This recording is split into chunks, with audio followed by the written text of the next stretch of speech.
दोस्तों बात करेंगे एक और नए वीडियो के साथ। यहाँ पे देखेंगे प्रीवियस ईयर्स का ये क्लास 4th क्लास है।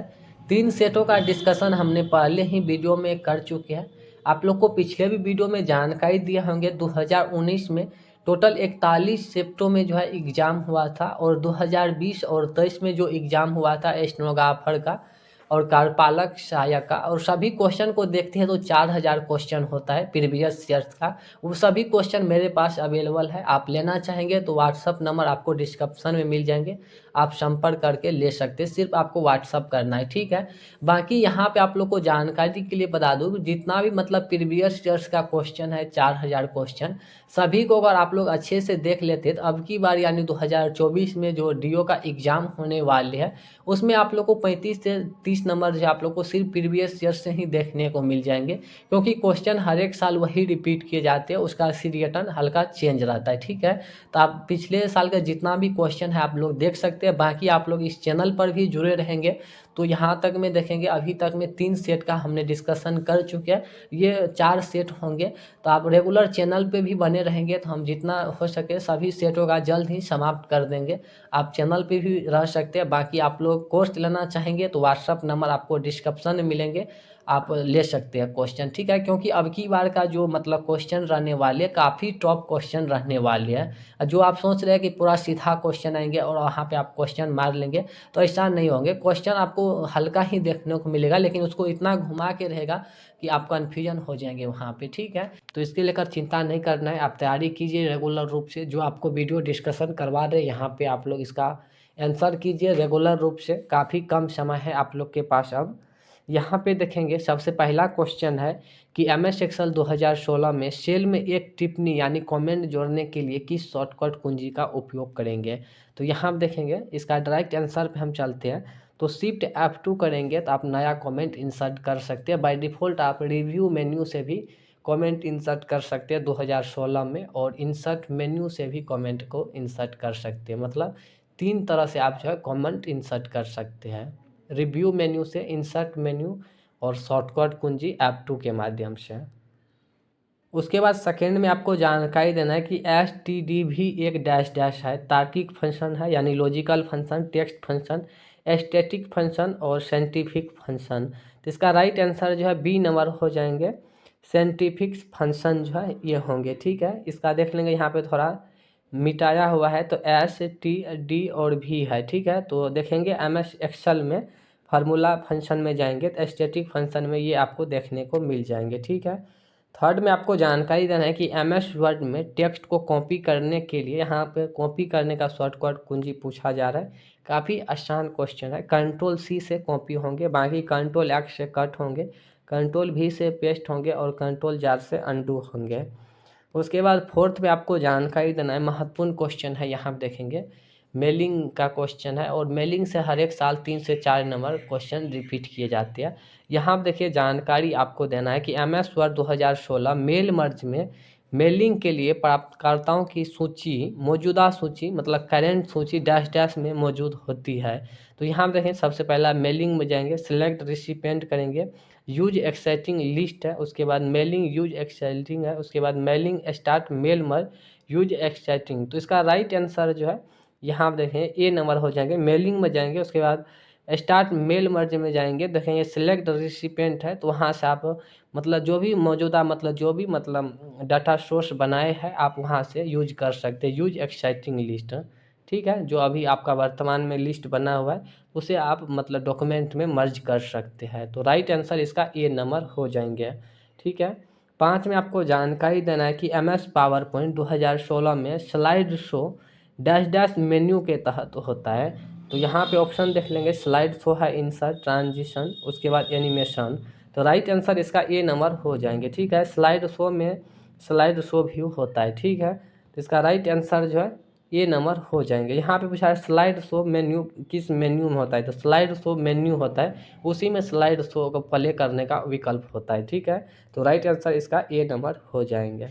उसके बाद 6 में आपको जानकारी देना है कि MS एक्सेल में वर्कशीट का नाम कैसे बदलते हैं। तो यहाँ पे देखिए होम में जाएंगे, उसके बाद रीनेम द वर्कशीट, ऐसा कोई विकल्प है नहीं।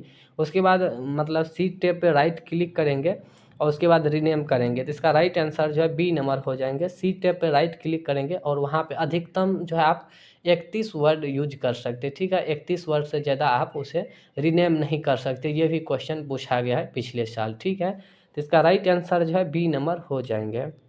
चलिए उसके बाद यहाँ पे देखेंगे कि MS एक्सेल 2016 में निम्नलिखित में से कौन सा कथन सही है।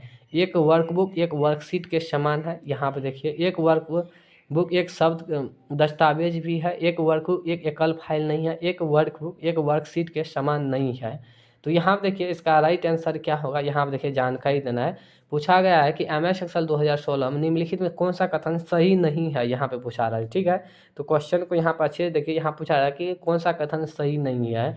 तो इसका राइट आंसर जो है बी नंबर हो जाएंगे। एक वर्कबुक एक सब दस्तावेज नहीं होता है, ठीक है। तो यहाँ पूछा गया एक वर्कबुक एक सब दस्तावेज भी है, तो ये नहीं होता है, ठीक है। तो इसका राइट आंसर जो है बी नंबर हो जाएंगे, ठीक है। आपको 8 में जानकारी देना है यहाँ पे कि स्लाइड शॉर्टर व्यू में इनमें से क्या प्रदर्शित होता है। क्षैतिज क्रम में आपके प्रेजेंटेशन की एक स्लाइड थंबनेल के रूप में, क्षैतिज क्रम में आपके प्रेजेंटेशन की सभी स्लाइड थंबनेल के रूप में, आपके प्रेजेंटेशन में कोई भी स्लाइड नहीं है, केवल सम संख्याओं के क्रमांक वाली स्लाइड। तो इसका राइट आंसर जो है ए नंबर हो जाएंगे। स्लाइड शॉर्टर व्यू में आपके जो भी प्रेजेंटेशन है वो थंबनेल के रूप में दिखाई देता है, ठीक है। उसके बाद 9 में आपको जानकारी देना है कि टेक्स्ट को कॉपी करने का शॉर्टकट कुंजी क्या होता है। काफ़ी आसान क्वेश्चन है। कंट्रोल V से जो है कॉपी होता है, मतलब पेस्ट होता है, कॉपी किया हुआ टेक्स्ट पेस्ट होता है, ठीक है। उसके बाद 10 में आपको जानकारी देना है कि MS एक्सेल में होम मेन्यू के तहत एडिटिंग ग्रुप में क्लियर ड्रॉप डाउन सूची के तहत निम्नलिखित में से कौन सा वैध विकल्प नहीं है। देखे होंगे MS एक्सेल में होम मेन्यू के एडिटिंग ग्रुप में आपको क्लियर फंक्शन होता है, उसके अंदर क्या नहीं होता है ये आपको जानकारी देना है। Clear data, clear content, clear format, उसके बाद क्लियर कमेंट, तो ये तीनों होता है। बाकी क्लियर डाटा ऐसा कोई ऑप्शन नहीं होता है उसमें, ठीक है। तो राइट आंसर इसका ए नंबर हो जाएंगे। उसके बाद आपको 11 में जानकारी देना है कि इनमें से कौन सा उपयोगकर्ताओं चित्र और एनिमेशन जैसे चित्रमय तत्वों ग्राफिकल एलिमेंट के माध्यम से किसी उपकरण के साथ इंटरैक्ट की अनुमति देता है। तो यहाँ पे ग्राफिकल यूजर इंटरफेस है, ग्राफिकल यूजर इंटरेक्शन है, जनरल यूजर इंटरेक्शन है। तो राइट आंसर इसका ए नंबर हो जाएगा, ग्राफिकल GUI। यहाँ पे जानकारी क्या दिया गया है कि इनमें से कौन सा उपयोगकर्ताओं को चित्र और एनिमेशन जैसे चित्रमय तत्व ग्राफिकल एलिमेंट का मतलब जो है सुविधा प्रदान करता है। तो GUI ग्राफिकल यूजर इंटरफेस है। उसके बाद 12 में आपको जानकारी देना है कि MS एक्सेल में सेल बॉर्डर लगाने का विकल्प कहाँ पे होता है। तो सेल में आप जो भी बॉर्डर लगाएंगे तो कहाँ कैसे लगाएंगे, यहाँ पे देखिए रिव्यू में जाएंगे और फॉन्ट ग्रुप में जाएंगे, बॉर्डर ये नहीं होगा। तो यहाँ पे देखिए इंसर्ट है, फॉन्ट ग्रुप में जाएंगे बॉर्डर, तो इंसर्ट में ऐसा कोई फॉन्ट ग्रुप नाम नहीं होता है, टेक्स्ट ग्रुप होता है, ठीक है। उसके बाद यहाँ थर्ड में आपको जानकारी देना है, होम में जाएंगे, उसके बाद डिजाइन ग्रुप में जाएंगे, तो होम में ऐसा डिजाइन कोई ऑप्शन नहीं होता है। उसके बाद डी में देखेंगे होम मेन्यू में फॉन्ट ग्रुप में बॉर्डर होता है, वहाँ से आप बॉटम बॉर्डर वहाँ से लगा सकते हैं, ठीक है। तो राइट आंसर इसका डी नंबर हो जाएंगे, ठीक है।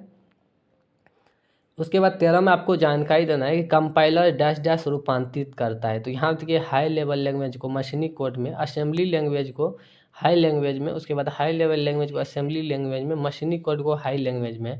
तो इसका राइट आंसर जो है ए नंबर हो जाएंगे। कंपाइलर का काम है हाई लेवल लैंग्वेज को मशीनी कोड में जो है रूपांतरित करना, तो राइट आंसर इसका ए नंबर हो जाएंगे। उसके बाद यहाँ पे देखेंगे जानकारी देना है कि वो व्यू जिसमें वर्ड डॉक्यूमेंट कंप्यूटर की स्क्रीन पर उस प्रकार दिखाई देता है जिस प्रकार पेज चौड़ाई टेक्स्ट स्थित और फॉर्मेट में डॉक्यूमेंट ब्राउज़र में दिखाई देता है। जैसे यहाँ पे आपको जानकारी देना है कि आप जब भी वेबसाइट पे विजिट करता है तो वहाँ पे जो पेज आपको दिखाई देता है, तो ठीक उसी प्रकार आप MS वर्ड में देखना चाहेंगे तो कौन सा व्यू सेलेक्ट करेंगे। तो यहाँ पे देखिए आउटलाइन व्यू है, print layout, draft view, web layout.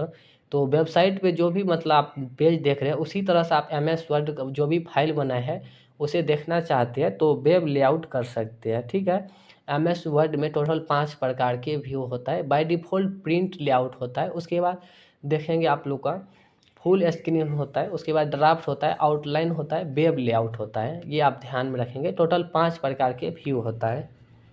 उसके बाद 15 में आपको जानकारी देना है कि आप 19/12/2019 को MS एक्सेल वर्कशीट में फंक्शन यानी टू डे डाल लिया, जब आपके अगले दिन वर्कशीट खोलेंगे तो आउटपुट क्या होगा। यहाँ पे समझ लीजिए आज आप लोग का हो गया 20 मई 2024। आप MS एक्सेल में डेट इंसर्ट कर दी है 20 मतलब 20 मई 2005 टुडे लगा करके। उसके बाद यानी 21 मई 2024 को ओपन करते हैं तो क्या 20 से आप 21 ये हो जाएंगे, ये आपको जानकारी देना है।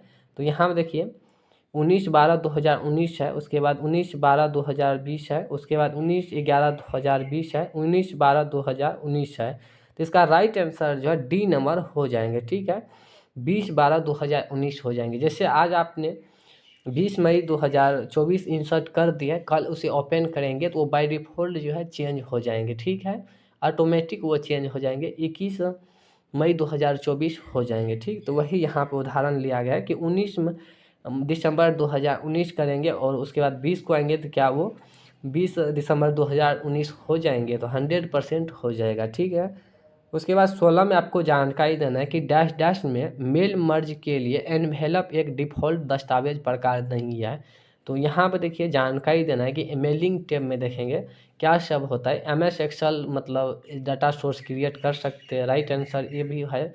उसके बाद MS वर्ड में मेलिंग इन्वेलप होता है, ये भी सही है। MS एक्सेस, तो MS एक्सेस का भी फाइल मतलब जो भी डाटा सोर्स बनाते हैं तो उसे हम MS एक्सेस के नाम से भी जानते हैं। उसके बाद MS पावर पॉइंट, तो MS पावर पॉइंट का मेलिंग टैब में ऐसा कोई ज़रूरत नहीं पड़ता है। ठीक है, तो राइट आंसर इसका डी नंबर हो जाएंगे। यहाँ पूछा है डिफ़ॉल्ट दस्तावेज प्रकार नहीं है तो MS पावर पॉइंट नहीं होगा, बाकी ये तीनों होता है। ठीक है, उसके बाद 17 में आपको जानकारी देना है कि आप विंडोज XP में एक नया फोल्डर कैसे क्रिएट करेंगे। Double click on empathy area a new folder, यहाँ पे जानकारी देना है कि मतलब खाली मतलब डेस्कटॉप पे खाली एरिया में राइट क्लिक करेंगे, उसके बाद न्यू और उसके बाद फोल्डर करेंगे, या उसके बाद सेकेंड में देखेंगे राइट क्लिक और empathy area create folder, right click empathy area new उसके बाद फोल्डर। तो इसका राइट आंसर जो है बी नंबर हो जाएंगे। ठीक है, सॉरी, इसका राइट आंसर जो है डी नंबर हो जाएंगे। राइट क्लिक करेंगे खाली जगह पे,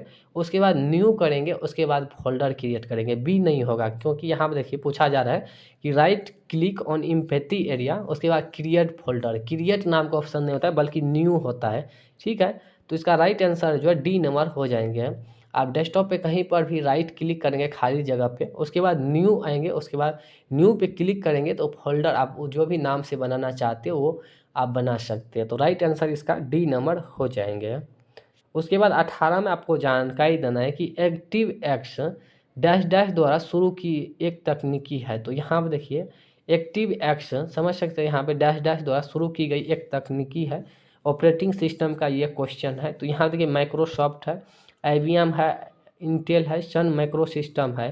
तो इसका राइट आंसर जो है ए नंबर हो जाएंगे माइक्रोसॉफ्ट। ठीक है, यहाँ पूछा जाए एक्टिव एक्स डैश डैश द्वारा शुरू की एक तकनीकी है तो ये माइक्रोसॉफ्ट में ये संभव है। ठीक है, ऐसे आप लोग याद रख सकते हैं, माइक्रो सिस्टम मतलब जो है ये ऑपरेटिंग सिस्टम का क्वेश्चन है। ठीक है, तो राइट आंसर इसका ए नंबर हो जाएंगे। बाकी IBM जो है फर्स्ट मतलब जो है मतलब फर्स्ट ये कंप्यूटर मशीन है IBM 7005, उसके बाद यूनिवेक और इनियक ये सब फर्स्ट कंप्यूटर है। ठीक है, इंटेल जो है ये मतलब समझ सकते हैं ये जो है कोर है, इंटेल कोर होता है। उसके बाद यहाँ पे सन माइक्रो सिस्टम, तो ये सन माइक्रो सिस्टम के द्वारा मतलब जावा भाषा का आविष्कार किया गया था। ठीक है, तो इसका राइट आंसर जो है ए नंबर हो जाएंगे माइक्रोसॉफ्ट। ठीक है, उसके बाद 19 में आपको जानकारी देना है कि कंप्यूटर के भौतिक उपकरण को क्या कहा जाता है। पैकेज है हार्डवेयर, सॉफ्टवेयर, सिस्टम, सॉफ्टवेयर। तो भौतिक उपकरण जिसे हम आप छू सकते हैं तो उसे हम हार्डवेयर के नाम से जानते हैं। ठीक है, तो राइट आंसर इसका बी नंबर हो जाएंगे। उसके बाद 20 में आपको जानकारी देना है कि सॉफ्टवेयर पैकेज प्रोग्राम का वो समूह है जो डैश डैश का समाधान करता है। विशिष्ट समस्या का कार्य, specific problem of job, hardware problem, networking connection, उसके बाद ऑपरेटिंग सिस्टम की समस्या। तो यहाँ पर देखिए जानकारी आपको देना है कि सॉफ्टवेयर पैकेज प्रोग्राम वो समूह है जो डैश डैश का समाधान करता है, तो स्पेसिफिक प्रॉब्लम और जॉब। उसके बाद यहाँ पर देखिए hardware problem, operating system problem.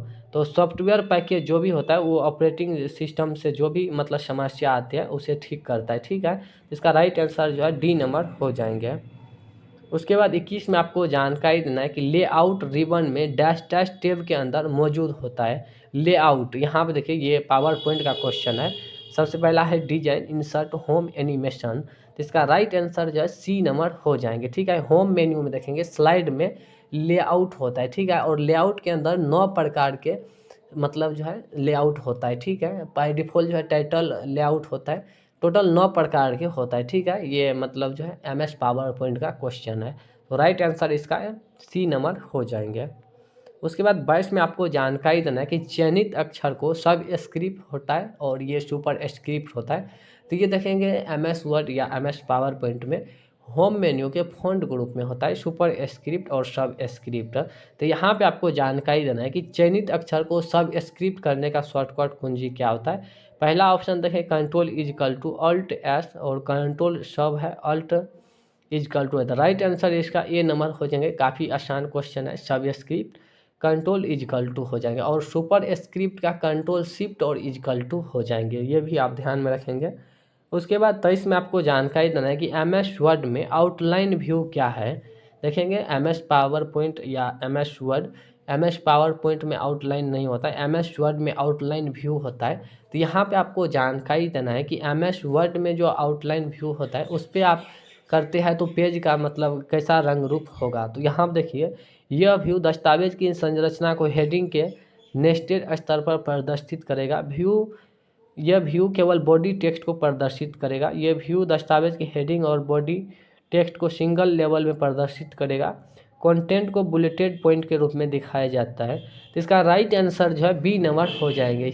ये जो है आपका जो भी है मतलब टेक्स्ट के रूप में मतलब जो है सिंबल के रूप में प्रदर्शित करेगा। ठीक है, MS वर्ड में आउटलाइन व्यू का काम है, यह केवल बॉडी टेक्स्ट को प्रदर्शित करेगा। ठीक है, तो राइट आंसर इसका जो है बी नंबर हो जाएंगे। ठीक है, उसके बाद नेक्स्ट में आपको जानकारी देना यहाँ पे देखेंगे कि वर्ल्ड वाइड वेब WW का आविष्कारक किसने किया था। यहाँ पे आपको जानकारी देना है कि वर्ल्ड वाइड वेब देखेंगे इसका मतलब जो है संस्थापक कौन है, इसको कौन आविष्कार किए थे। ठीक है, टिम बर्नर्स-ली है, एलेक्जेंडर ग्राहम बेल है, उसके बाद जेल स्टम्बली एकल्स है, उसके बाद मार्टिन कूपर है। तो WW वाइड वेब का आविष्कारक जो था टिम बर्नर्स-ली था। ठीक है, तो राइट आंसर इसका ए नंबर हो जाएंगे। 25 में आपको जानकारी देना है कि मेल मर्जर विकल्प MS वर्ड दस्तावेज के डैश डैश टैब में मौजूद होता है। तो मेल मर्ज जो है ये मेलिंग टैब में होता है। काफ़ी आसान क्वेश्चन है। ठीक है, तो इसका राइट आंसर जो है ए नंबर हो जाएंगे। उसके बाद 26 में आपको जानकारी देना है कि वॉन न्यूमैन कंप्यूटर सिस्टम इनमें से किसका उपयोग होता है। कोई प्रोग्राम नहीं, उपयोगकर्ता से प्राप्त प्रोग्राम आउटपुट, उसके बाद संग्रहित प्रोग्राम सिद्धांत, उसके बाद उपयोगकर्ता से प्राप्त प्रोग्राम इनपुट। तो यहाँ पर देखिए इसका राइट जो होगा इसका राइट आंसर जो है सी नंबर हो जाएंगे। संग्रहित प्रोग्राम सिद्धांत, स्टोरेज प्रोग्राम और प्रिंसिपल। तो इसका राइट आंसर जो है सी नंबर हो जाएंगे। ठीक है, उसके बाद 37 में आपको जानकारी देना है कि MS पावर पॉइंट 2016 में निम्नलिखित में से कौन सा पेस्ट ड्रॉप डाउन सूची के तहत एक वैध विकल्प नहीं है। तो यहाँ पे आपको जानकारी देना है कि MS पावर पॉइंट में देखेंगे पेस्ट ड्रॉप डाउन सूची के तहत एक वैध विकल्प नहीं होता है। यहाँ पे देखिए पिक्चर है, कीप सोर्स फॉर्मेटिंग है, उसके बाद यूज न्यू फॉर्मेटिंग होता है, यूज डेस्टिनेशन थीम्स होता है। उसके बाद यहाँ पे देखिए इसका राइट आंसर जो है सी नंबर हो जाएंगे। यहाँ देखिए यूज न्यू फॉर्मेटिंग मतलब ये नहीं होता है, बाकी पिक्चर होता है, कीप सोर्स फॉर्मेटिंग होता है, यूज डेस्टिनेशन थीम्स होता है। ठीक है, तो इसका राइट आंसर जो है सी नंबर हो जाएंगे। ये MS पावर पॉइंट का क्वेश्चन है। ठीक है, उसके बाद 28 में आपको जानकारी देना है कि निम्नलिखित में से किस में कंप्यूटरों के बीच नेटवर्किंग की सुविधा मौजूद नहीं है। तो विंडोज़ 3.1 है, विंडोज़ 10 है, उसके बाद विंडोज़ XP, विंडोज़ 8 है। तो नेटवर्क का सुविधा कौन सा मतलब ऑपरेटिंग सिस्टम में नहीं था, ये आपको जानकारी देना है। पहला देखेंगे ऑप्शन है विंडोज़ 3.1, विंडोज़ 10, विंडोज़ XP और विंडोज़ 10। तो राइट आंसर इसका ए नंबर हो जाएंगे। विंडोज़ 3.1 में जो है नेट की सुविधा नहीं था। ठीक है, चलिए उसके बाद 29 में आपको जानकारी देना है कि निम्नलिखित में से कौन सा सूचना अस्थायी रूप से स्टोर करता है। SRAM है, DRAM है, रोम है, उसके बाद कैश मेमोरी है।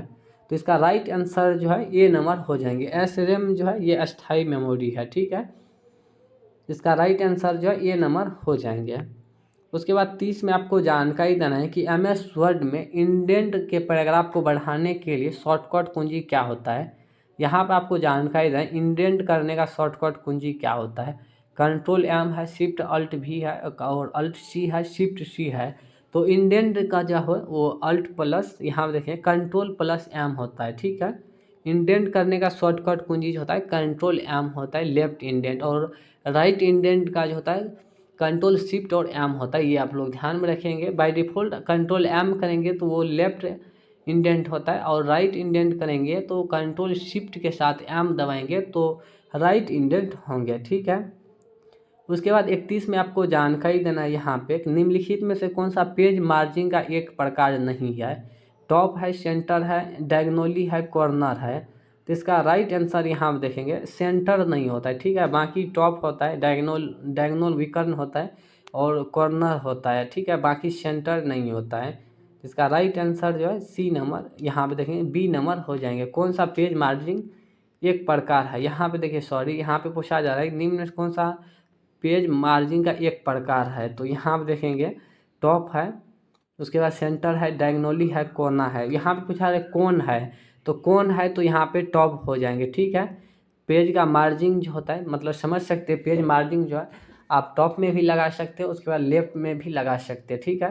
तो टॉप होता है, ठीक है। बाकी यहाँ पे राइट होता है तो राइट भी आंसर सही होता है। तो यहाँ पे ऑप्शन में टॉप है तो इसका राइट आंसर ए नंबर हो जाएंगे, ठीक है। अगर यहाँ पे पूछता है कि कौन नहीं होता है तो सेंटर नहीं होता है, ठीक है। यहाँ पे पूछा जा रहा है कौन होता है तो यहाँ पे टॉप हो जाएंगे, ठीक है। ये आप लोग ध्यान में रखेंगे।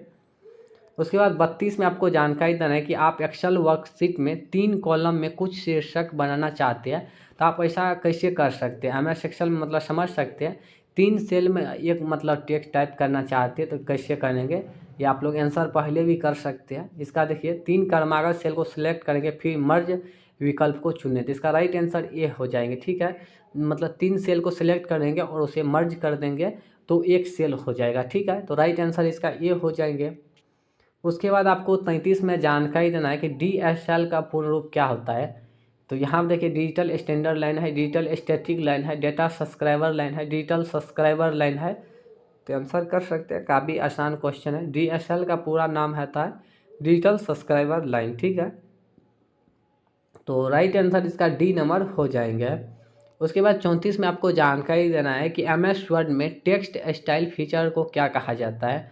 यहाँ देखिए सबसे पहला है वर्ड का साइज, वर्ड का font, word colour, word art. तो यहाँ पे देखेंगे मतलब आपका जो भी टेक्स्ट स्टाइल फीचर को क्या कहते हैं। तो यहाँ पे देखिए वर्ड का साइज है, वर्ड का फॉन्ट है, उसके बाद वर्ड का कलर है, वर्ड आर्ट है। तो वर्ड आर्ट से देखेंगे MS वर्ड में इंसर्ट मेन्यू में टेक्स्ट का जो स्टाइलिंग फीचर होता है वो वर्ड आर्ट होता है, ठीक है। तो राइट आंसर इसका डी नंबर हो जाएंगे। वर्ड आर्ट से आप काफ़ी सारे डिजाइन वहाँ पे इंसर्ट कर सकते हैं। MS वर्ड के इंसर्ट मेन्यू में टेक्स्ट ग्रुप में देखेंगे वर्ड आर्ट होता है, वहाँ से आप अनेक तरह के जो है स्टाइल मतलब इंसर्ट करके जो भी मतलब अपने अकॉर्डिंग जो है बैनर में देखेंगे, बैनर बनाने के लिए जो है वर्ड आर्ट का सहारा लेते हैं।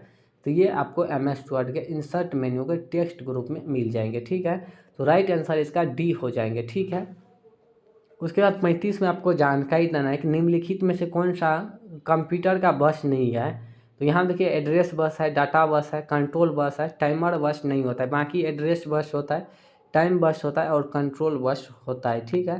तो टाइमर बस नहीं होता है, ठीक है। इसका राइट आंसर डी हो जाएंगे। उसके बाद 36 में आपको जानकारी देना है कि निम्नलिखित में से कौन सा पूर्णतया ऑब्जेक्ट ओरिएंटेशन कंप्यूटर लैंग्वेज है। यहाँ देखिए कंप्यूटर लैंग्वेज कौन सा है ये आपको जानकारी देना है। सबसे पहला MS office, CSS, C++, HTML। तो यहाँ देखिए निम्नलिखित कौन से पूर्णतया ऑब्जेक्ट ओरिएंटेशन लैंग्वेज है तो C++ हो जाएंगे, ठीक है। तो इसका राइट आंसर सी हो जाएंगे।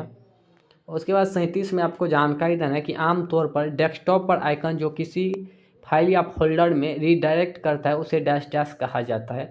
आप डेस्कटॉप पे जो भी फाइल एवं फोल्डर देखते हैं उसे क्या कहते हैं यहाँ पे जानकारी देना है।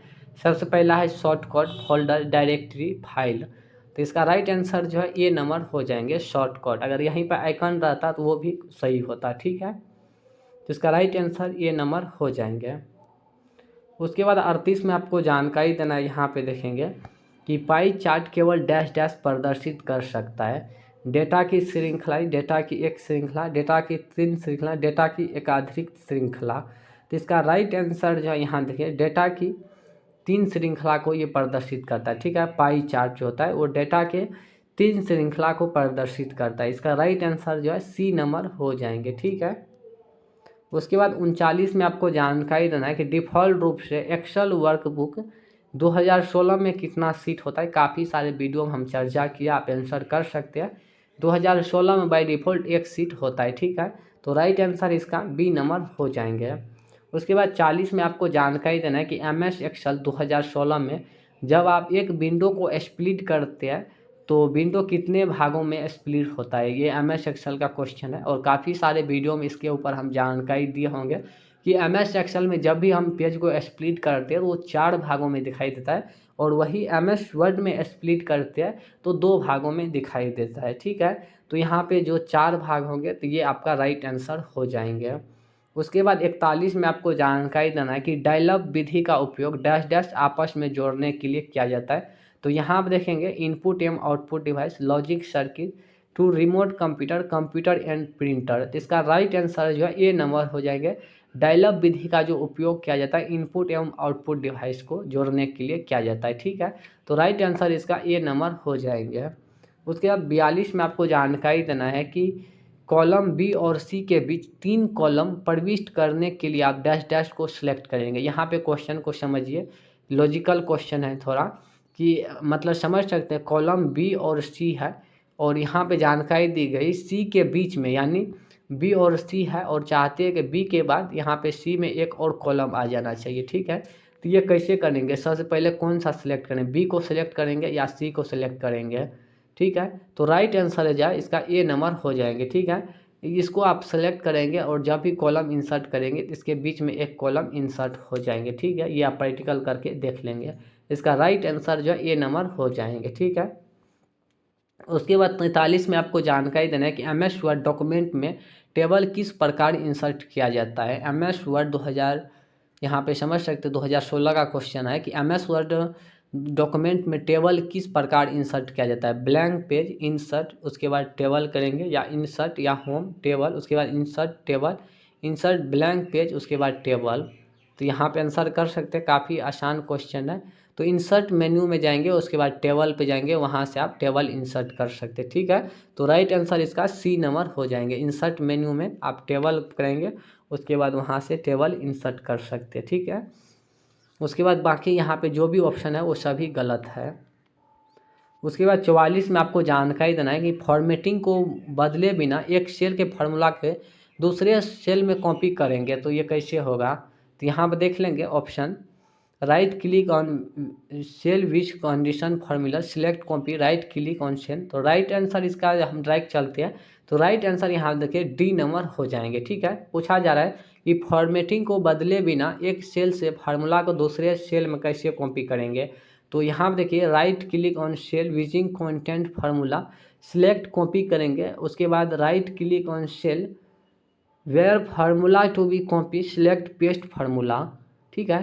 तो यहाँ पे जानकारी दी गई जो भी मतलब सेल में आपका फार्मूला है, राइट क्लिक करेंगे, उसके बाद ये विदिंग कंटेंट फार्मूला सिलेक्ट कॉपी करेंगे, उसके बाद राइट क्लिक ऑन सेल, जहाँ पर भी आप पेस्ट करना चाहते हैं उस सेल में आप पेस्ट कर सकते हैं, ठीक है। तो राइट आंसर इसका डी नंबर हो जाएंगे, बाकी ये सब ऑप्शन गलत है, ठीक है।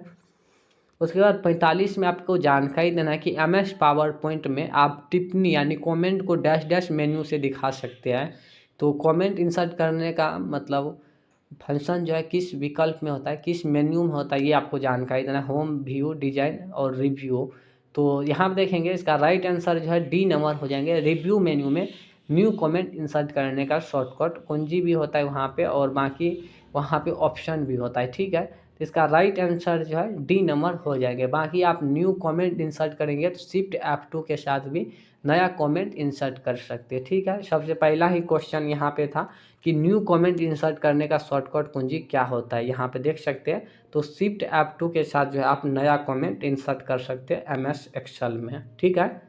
चलिए आगे यहाँ पे देख लेंगे।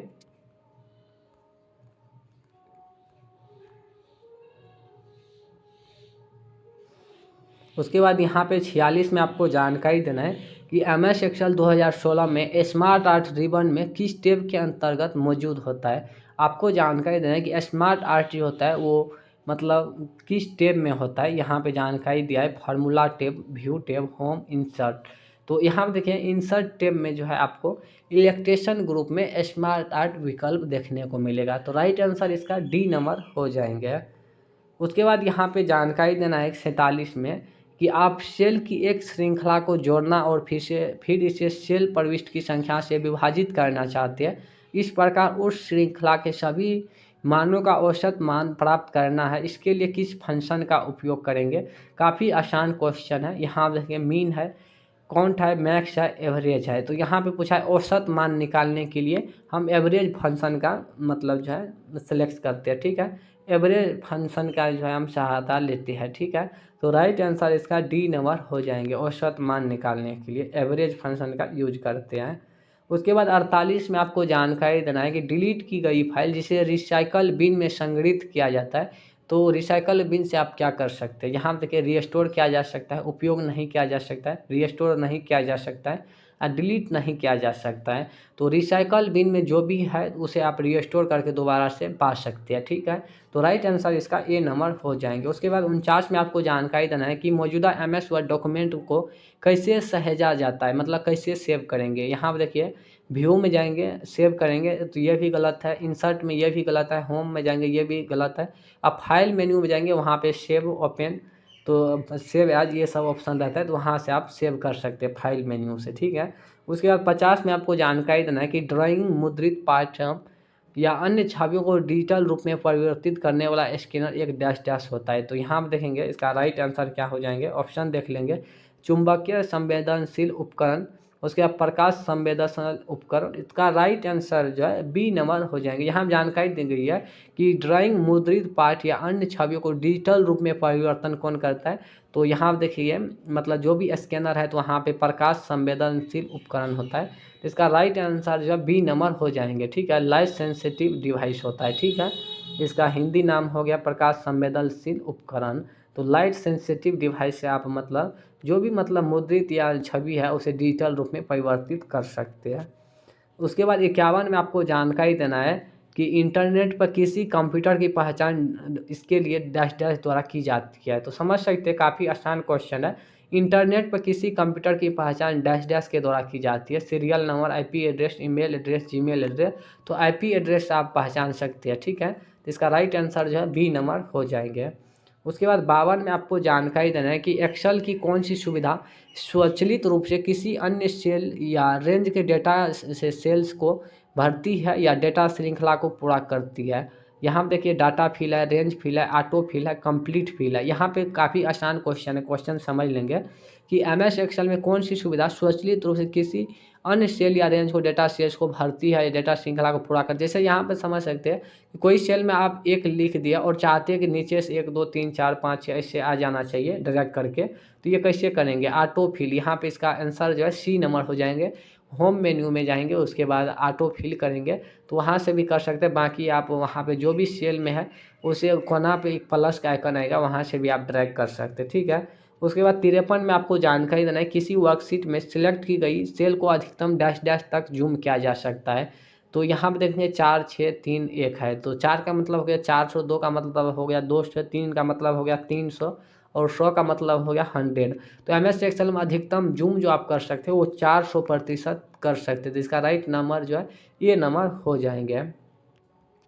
उसके बाद आपको 54 में जानकारी देना है कि TCP का पूर्ण रूप क्या होता है। ट्रांसमिशन कंट्रोल प्रोटोकॉल है, टेक्स्ट कंट्रोल प्रोटोकॉल है, टाइमिंग कंट्रोल प्रोटोकॉल है। इसका राइट आंसर जो है ए नंबर हो जाएंगे। TCP का पूर्ण रूप जो होता है ट्रांसमिशन कंट्रोल प्रोटोकॉल होता है। ठीक है, इसका राइट आंसर ए नंबर हो जाएंगे। उसके बाद 55 में आपको जानकारी देना है कि निम्नलिखित में से कौन सा एक्सेल विंडो के शीर्ष के पास स्थित बार है जहां आप सेल्स प्रविष्टियाँ दर्ज या एडिट कर सकते हैं। काफ़ी आसान क्वेश्चन है। यहाँ पे देखेंगे निम्नलिखित में से कौन सा एक्सेल विंडो के शीर्ष यानी ऊपर में स्थित होता है जहाँ पर आप कोई भी सेल का फार्मूला को जो है आप एडिट कर सकते हैं। तो यहाँ पे देखेंगे formula bar, cells pointer, column marker, fill handle. तो इसका राइट आंसर जो है ए नंबर हो जाएंगे। ठीक है, फार्मूला बार होता है ऊपर में और वहाँ से आप फार्मूला की एडिट भी कर सकते हैं। तो राइट आंसर इसका ए नंबर हो जाएंगे। उसके बाद 56 में आपको जानकारी देना है कि स्प्लिट विंडो को विभाजित करने या हटाने की शॉर्टकट कुंजी क्या होता है। ये पिछले भी वीडियो में हम जानकारी दिए होंगे कि स्प्लिट करने का शॉर्टकट कुंजी क्या होता है। यहाँ पे कंट्रोल एस से सेव होता है, ऑल्ट एस से कुछ नहीं होता है, उसके बाद कंट्रोल, उसके बाद यहाँ देखिए शिफ्ट कंट्रोल एस है और उसके बाद ऑल्ट कंट्रोल एस है। तो राइट आंसर जो है इसका डी नंबर हो जाएंगे। ऑल्ट कंट्रोल एस से आप पेज को स्प्लिट कर सकते हैं, ठीक है। तो राइट आंसर इसका डी नंबर हो जाएंगे। उसके बाद 57 में आपको जानकारी देना है कि MS वर्ड 2016 में मेल मर्ज स्टार्ट करने के लिए इन्वेलप कैसे बनाया जाता है।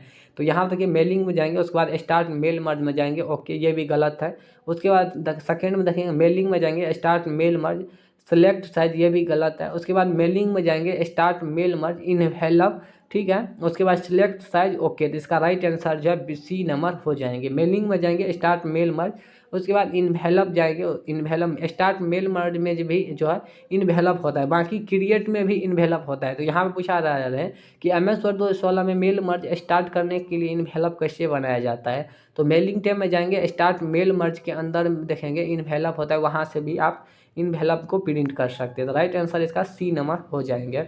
उसके बाद आपको जानकारी देना है कि सूत्र टाइम, यहाँ देखेंगे ये ट्रेन का समय है।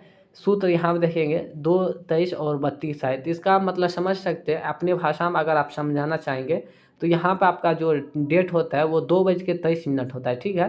लेकिन इसका राइट आंसर जो है ये यहाँ पे देखेंगे सी नंबर हो जाएंगे, ठीक है। ये ट्रेन का टाइम है, ठीक है। तो इसका राइट आंसर जो है सी नंबर हो जाएंगे। काफ़ी सारे छात्र यहाँ पे गलती कर दी है, प्रीवियस ईयर्स को आप देखेंगे तो यहाँ पे काफ़ी सारे छात्र गलत कर देते हैं। यहाँ पे देखिए 14:23 PM लगा देते हैं, ठीक है, काफ़ी सारे छात्र। लेकिन इसका आउटपुट जो होगा यहाँ पे देंगे, इसका राइट आंसर जो है सी नंबर हो जाएंगे। कल इसका हम प्रैक्टिकल करके आप लोग को दिखा देंगे, काफ़ी सारे छात्र यहाँ पे कन्फ्यूजन होंगे, ठीक है। फिलहाल आप इसके याद जो करेंगे यहाँ पे याद कर लेंगे 0.09930555 ऐसे है, ठीक है। तो इसका राइट आंसर जो है सी नंबर हो जाएंगे। चलिए उसके बाद 59 में आपको जानकारी देना है कि निम्नलिखित में से कौन सा एक पंक्ति और रॉ स्तंभ कॉलम की प्रतिच्छेदन होता है। रॉ और कॉलम से जो मिल के बनता है उसे हम सेल कहते हैं, ठीक है। तो राइट आंसर इसका सी नंबर हो जाएंगे, ठीक है। उसके बाद लास्ट क्वेश्चन का आंसर आप लोग को करना है। यहाँ पे देखिए MS एक्सेल 2016 में ऑटो शेप्स रिबन में किस टैब के अंतर्गत मौजूद होता है। यहाँ पे आपको जानकारी देना है कि MS एक्सेल में शेप्स होता है वो किस मेन्यू में होता है। View tab, home tab, formula tab, insert tab. काफ़ी आसान क्वेश्चन है, अगर आप लोग तैयारी कर रहे होंगे सच में तो आप लोग यहाँ पे आंसर करेंगे कि MS एक्सेल में शेप्स किस मतलब मेन्यू में होता है। तो यहाँ पे ऑप्शन देख लिए होंगे, तो इसका राइट आंसर जो है आप लोग बता देंगे। बाकी आप लोग का यहाँ पे देखेंगे 60 क्वेश्चन हमने डिस्कशन किए हैं, तो आप कितना आंसर कर पाए कमेंट जरूर कीजिएगा। काफ़ी कम समय है आप लोग का, आप लोग ध्यान से तैयारी कीजिए तभी आप लोग को सिलेक्शन हो पाएंगे। 2 से 3 मंथ आप लोग जितना हो सके उतना जो है मेहनत कर लीजिए, उसके बाद ज़िंदगी में मौज मस्ती ही है, ठीक है। तो आप लोग 2 से 3 महीना जितना हो सके उतना मतलब मेहनत कीजिए। बाकी आप लोग का कोर्स भी हमने प्रोवाइड करवा दिए, आप लोग कोर्स जो लेंगे समझ लेंगे 4000 आपको प्रीवियस ईयर्स का क्वेश्चन मिलेंगे, ठीक है। अब बाकी आप लोग को 4000 नए क्वेश्चन मिलेंगे और 4000 पढ़ के आप 2000 नए जो क्वेश्चन मिलेंगे इसमें आप टेस्ट दे सकते हैं। 2000 में आपको आंसर नहीं रहेगा, सिर्फ क्वेश्चन रहेगा। तो आप 4-9-8000 क्वेश्चन को 2000 में टेस्ट दे सकते हैं। अगर इतने क्वेश्चन को आप पढ़ लेते हैं सही से तो 50+ आप लोग का नंबर जो रखा हुआ है बिहार बेल्ट्रॉन में, ठीक है। बाकी टाइपिंग आपके हाथ में है। अब बाकी MCQ आप मेरे ऊपर छोड़ेंगे तो आप कोर्स लेके पढ़ाई कर सकते हैं। बाकी हम आप लोग को रेगुलर जो है इस चैनल के माध्यम से क्लास दे रहे हैं, आप ज़रूर अटेम्प्ट करें। बाकी आप लोग टेलीग्राम चैनल में अभी तक ज्वाइन नहीं किया है तो डिस्क्रिप्शन में लिंक है, आप ज्वाइन कर सकते हैं। आप चैनल को सब्सक्राइब भी कर सकते हैं अगर आप लोग को वीडियो अच्छा लग रहा है तो। कोई भी कंटेंट या कोई भी क्वेश्चन है किसी से रिगार्डिंग तो आप कमेंट करके पूछ सकते हैं, उसका रिप्लाई 100% दिया जाएगा। धन्यवाद।